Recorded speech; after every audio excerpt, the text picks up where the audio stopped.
basic things. In the previous session we had seen electron volt is an unit for energy. We have seen this and I told you also what is that energy. हमने देखा भी है उसका energy क्या है, 1.6 into 10 raised to minus 19. Okay. Note 2. Okay. Note 2. I want to discuss something called as vigor, and I want to discuss something called as rich men in Venice use extra gel. Okay, I'll just write here.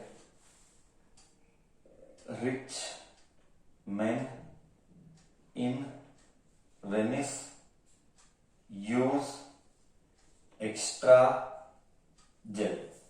Okay, see, what do you mean by this?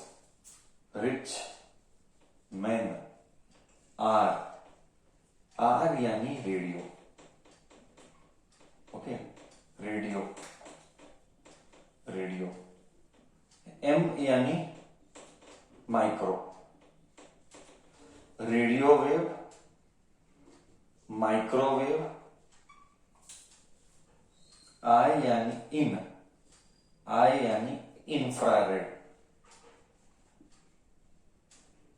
Infrared रे बोल, wave बोल, ये तेरा choice है. Venice यानी visible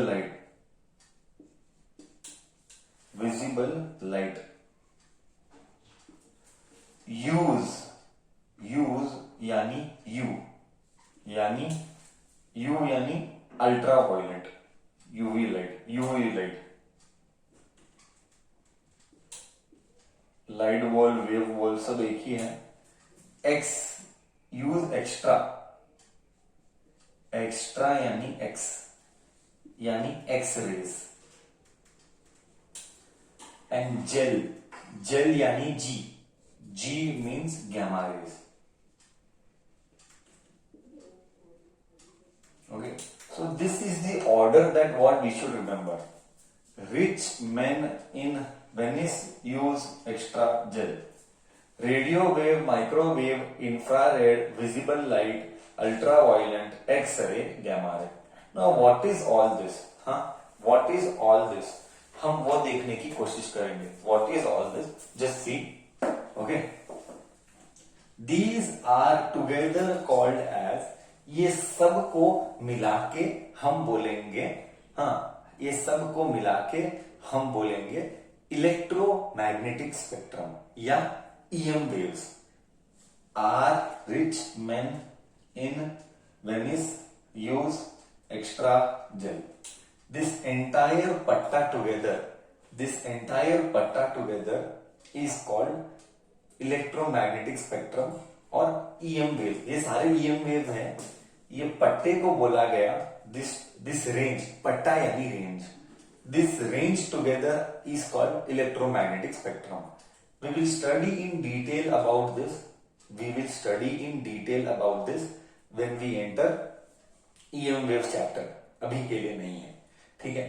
तो इसमें मेरे लिए ये क्या है? ये है रेडिएशन. अब ये ऑर्डर में क्यों पढ़ना है? I repeat sir, do you feel that ये ऑर्डर इंपॉर्टेंट है? यस, इसी ऑर्डर में लाइन में याद रखना है क्योंकि इसी ऑर्डर में वेवलेंथ और फ्रीक्वेंसी है. सो ये जो ऑर्डर दिख रहा है, this is decreasing wavelength. This order is of decreasing wavelength. Please remember, this is very important for competitive. This order is of decreasing wavelength. मतलब सबसे बड़ा वेवलेंथ रेडियो का है, सबसे छोटा वेवलेंथ गैमा का है. ओके, सबसे बड़ा वेवलेंथ रेडियो का है. उल्टा लिखेंगे, सबसे कम फ्रीक्वेंसी रेडियो का है, सबसे ज्यादा फ्रीक्वेंसी गैमा का है. ओके, और एक बार बताएंगे. Once again we will repeat. Radio का वेवलेंथ सबसे बड़ा, गैमा का वेवलेंथ सबसे छोटा. रेडियो का फ्रीक्वेंसी सबसे छोटा, गैमा का फ्रीक्वेंसी सबसे बड़ा. तो ये जो ऑर्डर जा रहा है, ये जो ऑर्डर दिख रहा है, ये डिक्रीजिंग वेवलेंथ वाला ऑर्डर है। This order is of decreasing wavelength. Okay, मतलब वेवलेंथ जैसे जैसे वेव्स आगे आगे इस ऑर्डर में आते जाएंगे, जैसे जैसे वेव्स इस ऑर्डर में आगे जाते जाएंगे, वेवलेंथ घटेगा। Wavelength will decrease along the order. Now, in this my interest area is visible light. In this my interest area is visible light.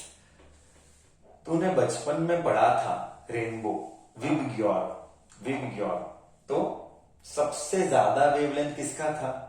सबसे ज्यादा वेवलेंथ था रेड का। तो रेड इधर आएगा, ओके, और वॉयलेट इधर आएगा। ओके, तो ये ऐसा ऑर्डर है। देख, ध्यान से देखना, इसीलिए तो ये टफ है, थोड़ा सा ट्रिकी, टफ नहीं ट्रिकी। ध्यान से देखना, रेडियो वेव सबसे बड़ा वेवलेंथ, उसके बाद माइक्रोवेव, उसके बाद आईआर, ये देखिए, and then you have visible light. अब विजिबल लाइट के 7 कलर, विजिबल लाइट के 7 कलर्स, इस 7 कलर्स को हम लिखते हैं विबग्योर, VIBGYOR,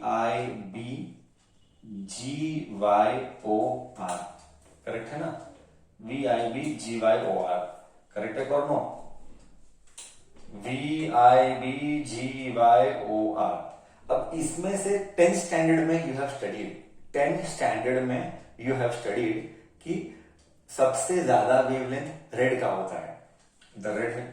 तो rich man in Venice visible light में भी पहले इधर कौन आएगा? पहले रेड आएगा, क्योंकि वेवलेंथ सबसे बड़ा। जैसे जैसे तू इधर जाएगा वेवलेंथ घटेगा। तो तुझे क्या याद रखना है? तुझे ये याद रखना है कि red colour has highest wavelength and violet colour has least wavelength, correct? Red colour has highest wavelength, violet colour has least wavelength. But इन सब का मल्टीप्लीकेशन सेम। आई रिपीट, इन सब का मल्टीप्लीकेशन है सेम। मतलब क्या सर? सी, तुझे सब पता है। क्या पता है? बचपन में हमने पढ़ा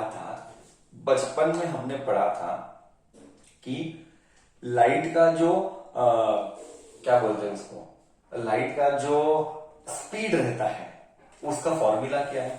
velocity of light is new lambda, correct है? ये हमने बचपन में पढ़ा था। Velocity of the light is new lambda, मतलब एक बड़ा एक छोटा है, बट दोनों का मल्टीप्लीकेशन, आई रिपीट, किसी एक वेवलेंथ बड़ा रहेगा, कोई फ्रीक्वेंसी छोटा रहेगा, बट दोनों का मल्टीप्लीकेशन हमेशा सेम आएगा। और वो स्पीड कितना है? सबको बाय हार्ट करना पड़ता है। Speed of light is 3 × 10⁸ metre per second. ये सब कुछ तूने 10th में किया था, okay? Speed of light is 3 × 10⁸ metre per second.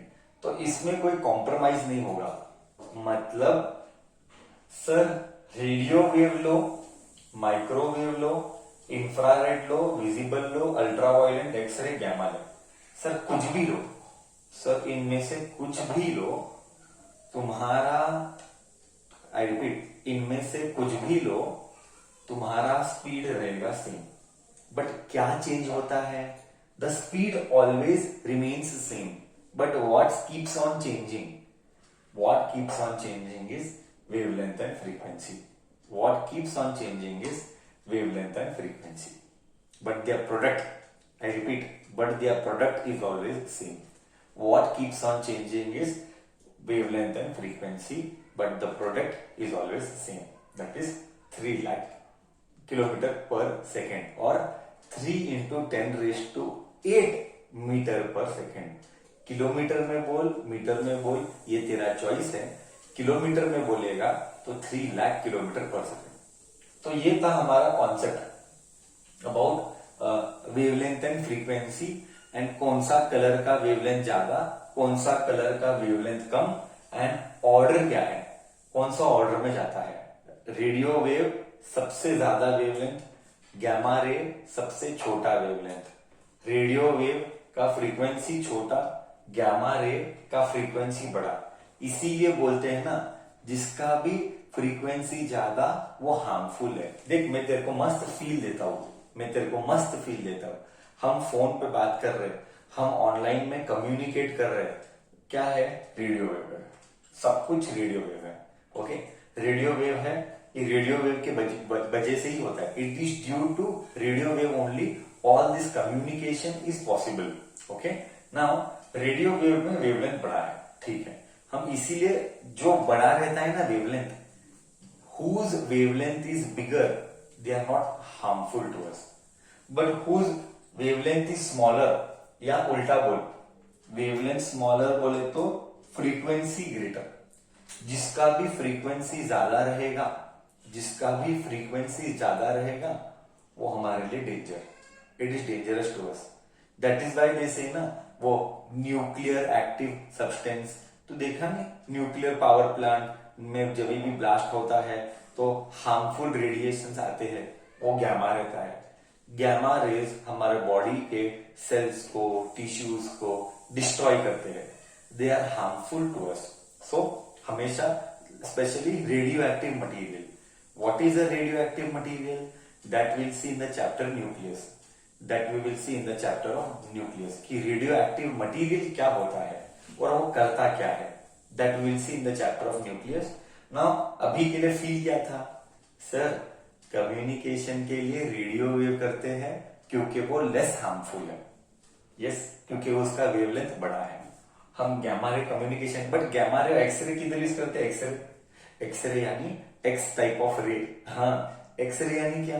अरे एक्सरे बोले तो आज तेरा हाथ टूटा तो तू डॉक्टर के पास जाता है, and when you go to doctor, doctor बोलता है देख एक्सरे निकालना पड़ेगा। बट तेरे दिमाग में क्या है? What is inside your brain? X ray मतलब वो, हाँ वो काला कलर का स्क्रीन, डोंकी। एक्सरे बोले तो वो काला स्क्रीन नहीं, ओके, वो तो तेरे हाथ का इमेज है। एक्चुअली क्या करता है? हाथ ऐसे रखेगा, ऊपर से एक मशीन स्कैन करेगा। जब ऊपर से एक मशीन स्कैन करेगा तो एक्सरे, जब ऊपर से मशीन स्कैन करेगा तो x type of ray pass करेगा वो। I repeat, X type of ray pass करेगा। जब वो x type of ray pass करेगा हमारे बॉडी पर, तो उसका इमेज हमको वो एक्सरे मिलता है, वही है ये एक्सरे। ओके, एक्सरे हम बॉडी का जो एक्सरे कहीं पर भी, कोई किसी का हम we when we go and when we get a picture, that picture is X ray का image, that is not X ray. But लोगों में क्या मेंटालिटी है? एक्सरे दिखा, they give you, see X ray का इमेज है वो, एक्सरे का इमेज है हमारे हाथ का, दैट इज एक्सरे। क्या कॉन्सेप्ट गया? एक और point I will love to add here, one more point I will just add here, that also you should know, that energy according to mister Planck, okay, one more point I will add here is that note 3 energy is given by h nu, okay, where h is Planck's constant,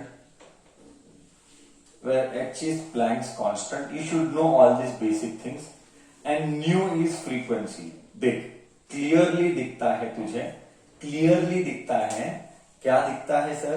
clearly दिखता है energy है वो frequency के ऊपर depend करता है। It means कोई भी लाइट आएगा, समझ में क्या आया? What do we come to no?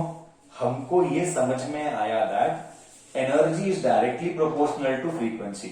The greater is the frequency, the greater is the energy, the greater is the frequency, the greater is the energy. That is why ये radio ले, ये gamma ले, gamma का, radio का frequency कम है तो energy भी कम है, बट गैमा का फ्रीक्वेंसी ज्यादा है तो एनर्जी भी ज्यादा। That is why danger, that is why it is dangerous. Energy कम तो डेंजर नहीं है, समझ में आ रहा है? सो ये Planck's constant, H is constant, okay, correct है, समझा कि नहीं? Energy is directly proportional to frequency. What is Planck's constant का वैल्यू? 6.63 into 10⁻⁻34 joule second. याद रखना पड़ेगा, You have to remember all this. Planck's constant h is given by this itself we are going to do in this chapter. हम यही करने वाले हैं. Planck's constant h is equal to 6.63 into 10 raised to minus 34 joule second. This is Planck's constant. So this was few basic things to be told. This was certain few basic things to be told. I can add one more point here. Fourth, I'll add one more point here. Just now I told you energy E is equal to h nu, and you know speed of light c is given by nu lambda. Speed of light c is given by nu lambda. Here हमारे पास nu है, तो c by lambda nu हो जाएगा, lambda नीचे आएगा, c by lambda हो जाएगा nu. तो एनर्जी को लिखने का तरीका न्यू के बदले c by lambda. This also is correct. हम ये भी यूज करेंगे, हम वो भी यूज करेंगे, depending on a requirement. But it is very very important whatever we discussed just. This concept should be very clear. I hope feel भी अच्छे से आया होगा. रेडियो वेव कम डेंजर है, फ्रीक्वेंसी कम है, एनर्जी कम है. गैमा वेव फ्रीक्वेंसी ज्यादा, एनर्जी ज्यादा, इसीलिए डेंजरस है. ये था हमारा एक इलेक्ट्रोमैग्नेटिक स्पेक्ट्रम के बारे में एंड ईएम वेव्स के बारे में एंड फ्रीक्वेंसी एंड वेवलेंथ के बारे में. ठीक है, ओके.